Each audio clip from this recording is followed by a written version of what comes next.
আসসালামু আলাইকুম। বসন্তের সময় যদি একদিন বাসন্তী পোলাও না খাওয়া হয় তাহলে কেমন হয় বলেন তো। আজকে তাই বাসন্তী পোলাও সাথে একদম কষা মাংস রান্না করেছি। তো শুধু পোলাওটাই আপনাদের সাথে শেয়ার করি। খুবই সহজ কিন্তু একদম ডিফারেন্স, যার কারণে সবার কাছে আকর্ষণীয় হয় আর খুব ভালো লাগে। অনেকে হয়তো রেস্টুরেন্টে এই ধরনের খাবারগুলো এনজয় করেন, তবে বাসাতেও যে কতটা ঝরঝরে আর কতটা মজা হয় সেটা আজকের এই রেসিপিটা দেখলেই বুঝতে। একটা বাটিতে প্রথমে নিয়ে নিচ্ছি চিনি গুঁড়া পোলার চাল। আমি হাফ কেজি পরিমাণে পোলার চালটা নিয়ে খুব ভালো করে ধুয়ে চালনিতে রেখে দেবো যাতে পানিটা একদম ঝরে যায়। তারপর এটা একটা বাটির ভিতরে নিয়ে নিব চালগুলা। আর যেহেতু এটা এখানে হাফ কেজি পোলার চাল, তুমি হাফ চামচ হলুদের গুঁড়া দিয়ে দেবো। আর সাথে দিয়ে দিব হাফ চামচ আদা আর রসুন বাটা। তারপরে দিয়ে দিব 1 চামচ ঘি। দিয়ে হাত দিয়ে খুব ভালো করে চালটা মেখে 10 মিনিটের মতো রেখে দেব।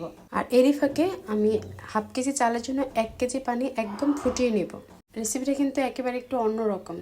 সবসময় আমরা সাদা পোলাওটাই করি, তো মাঝে মাঝে যদি এরকম ডিফারেন্স কিছু করা যায় তখন কিন্তু বাচ্চাদেরও খাওয়ার আগ্রহটা বেড়ে যায়।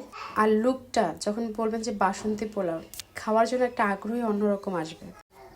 তো আমি চুলার উপরে একটা প্যান বসিয়ে এর ভিতরে বাটার দিয়ে দিব। আর বাটারের ভিতরে কিছু বাদাম এবং কিশমিশ আমি ভেজে নেব। এখানে আমি কাঠবাদাম এবং কাজু বাদাম নিয়েছি। একটু ব্রাউন কালার যখন হয়ে যাবে তখন এটা তুলে নেব।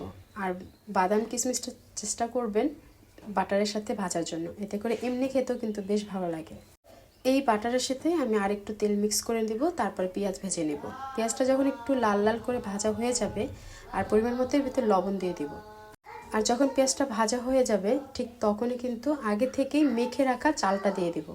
চালটা দিয়ে কিন্তু সাথে সাথে পানি দেব না, এখন এটা দিয়েও তেলের ভিতরে বেশ সময় তো একটু ভেজে নেব। এই 3 মিনিটের মতো হবে এটা ভেজে নিয়েছি।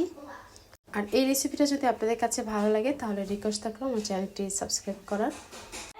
3 মিনিটের মতো এটা ভাজার পরে, যেহেতু এখানে হাফ কেজি চাল, তো আমি এখানে 1 কেজি পরিমাণে পানি দিয়েছি।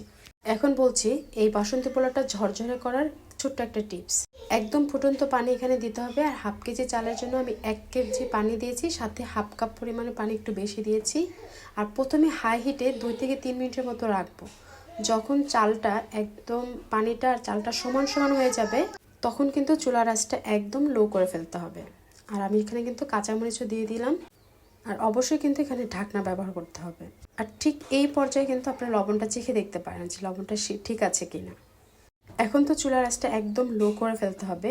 আর তারপরে আর একটা কাজ করা যায়, যদি আপনার হাঁড়িটা ননস্টিকের না হয় সেক্ষেত্রে হাঁড়ির তলাতে আমরা যে রুটি ভাজার কিংবা প্যান থাকে সেই প্যানটা দিয়ে দিতে হবে।